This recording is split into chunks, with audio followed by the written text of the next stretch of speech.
HSC Habib media ও শেয়াগলা TV, আমি শেখ হাবিব রয়েছি আপনাদের সঙ্গে। আমি এই মুহূর্তে উপস্থিত আছি ফুরফুরা শরীফ, একেবারে দাদা হুজুর একদম মাজারের সামনে দেখতে পাচ্ছেন। এখানে আজকে এসেছি, আসার কারণ একটাই যে আমাদের ভারতের নাগরিক রামগিরি সাধু আমাদের রসুল পাকের নামে কটূক্তি করেছেন। এই নিয়ে লক্ষ লক্ষ কোটি কোটি মানুষের বুকে আগুন জ্বলছে। আমাদের মানে ফুরফুরা শরীফের পীরজাদা নাজিমউদ্দিন হুজুর কি বললেন মিডিয়ার মুখোমুখি, তা আপনাদের শোনাবো বা দেখাবো। আপনারা ভিডিওটি শেষ পর্যন্ত দেখুন। বেশি বেশি আপনাদের মূল্যবান মতামত কমেন্ট বক্সে জানাবেন। ভাইজান, আমাদের ভারতেরই নাগরিক রামগিরি সাধু আমাদের রসুলুল্লাহর নামে কটূক্তি করেছেন। কোটি কোটি মুসলমানের বুকের মধ্যে আগুন জ্বলছে, কি বলবেন? দেখুন, এটা একটা দুঃখজনক। সবচেয়ে বড় জিনিস হচ্ছে একটা জাতির ওপরে অ্যাটাক করে তার সেই ধর্মকে উপর অ্যাটাক করা, তার আবেগের উপরে ব্যথা দেওয়া, আঘাত করা, টার্গেট করা, এটা ভারতবর্ষে কন্টিনিউ হয়ে আসছে। এবং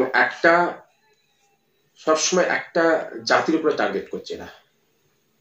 এটা আমি দেখেছি, এটা রাজনীতি হোক এবং যে সমস্ত আরো সম্প্রদায়ের হিন্দু সম্প্রদায়ের ধর্মগুরুরা অ্যাটাক করে আসছে, কিন্তু আপনি দেখাতে পারবেন না মুসলিম সম্প্রদায়ের ধর্মগুরুরা এইভাবে অ্যাটাক করছে। কোনো ধর্মের আবেগের উপরে আঘাত করা, সেই ধর্মের নাম দিয়ে অ্যাটাক করা আপনি দেখাতে পারবেন না। তো আমাদের যে নবী প্রফেট মুহাম্মদ সাল্লাল্লাহু আলাইহি ওয়াসাল্লাম, তিনি আমাদের এই শিক্ষাটা দিয়ে গেছেন। এটা হচ্ছে সবচেয়ে গর্বিত আমরা যে আমাদের রসুল, আমাদের নবী আমাদের এখানে এই শিক্ষা দিয়েছে যে কোনো ধর্মের উপরে অ্যাটাক করে না। লাকুম দীনুকুম ওয়ালিয়া দীন। আমার রসুল বলছে তুমি তোমার ধর্মকে ভালোবাসো, নিজের ধর্মকে ভালোবাসো, নিজের দিনকে ভালোবাসো। আমার রসুল বলছে কারো ধর্মের উপরে অ্যাটাক করতে মানা করছে, আঘাত করতে মানা করছে। যে তার ধর্ম সে তার পালন করবে, আপনি আপনার ধর্মকে পালন করবেন। এবং হিন্দু সম্প্রদায়ের যিনি দেবতা আছে, যারা বড় মহাত্মা মানুষ, তাদের যেমন একজন রাম আছেন, ওনাদের শ্রীকৃষ্ণ আছেন, তো এরকম আরো আছেন, আমি সব নাম জানি না।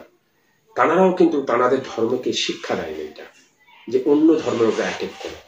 এটা একটা রাজনীতি, নিজের প্রভাবকে বাইরে বিস্তার করার জন্য, নিজেকে ভাইরাল করার জন্য এগুলো করে। তো এইটাকে বিশেষ করে দেশের যারা দায়িত্বে আছেন, আমি বলবো আমাদের দেশের যিনি নরেন্দ্র মোদী আছেন, যিনি প্রধানমন্ত্রী, ওই রাজ্যে যিনি মুখ্যমন্ত্রী, এনাদের লক্ষ্য করা প্রয়োজন, এনাদের সেখানে মানে স্টেপ করার জন্য। কিন্তু দুঃখজনক লাগে যিনি আমাদের হচ্ছে অভিভাবক, যার উপরে দেশ চেয়ে আছে, তারা এই রঙের রাজনীতি করছে। এটা হচ্ছে খুবই খারাপ।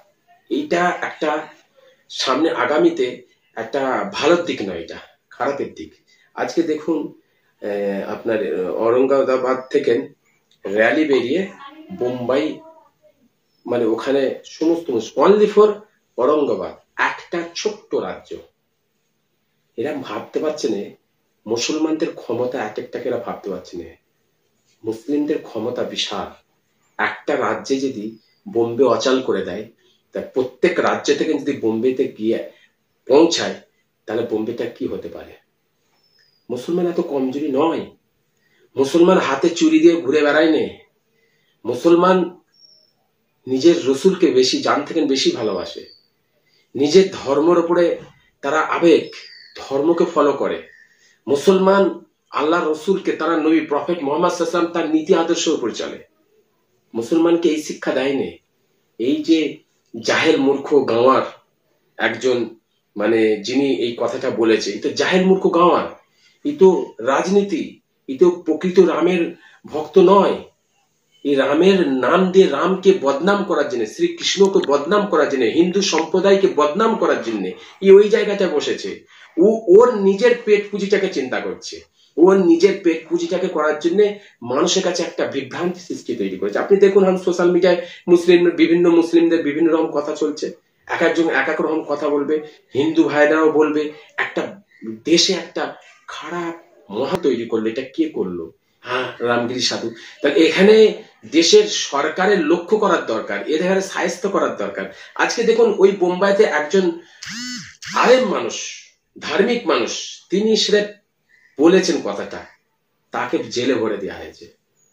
মুসলমানদের স্বাধীনতা নেই এখন। মুসলমানদের সব জিনিস সরিয়ে দেওয়া হচ্ছে গায়ের বলে, গায়ের জোর। তো এটা বেশি দিন টিকবে না। এটা দেশের মহলকে খারাপ করার একটা চিন্তা। দেশের মহল খারাপ হবে, কতদিন মুসলমান সহ্য করবে? এইভাবে যদি অ্যাটাক করতে থাকে একদিন না একদিন বাস্ট হবে। আজকে দেখুন কি অবস্থা হয়েছে।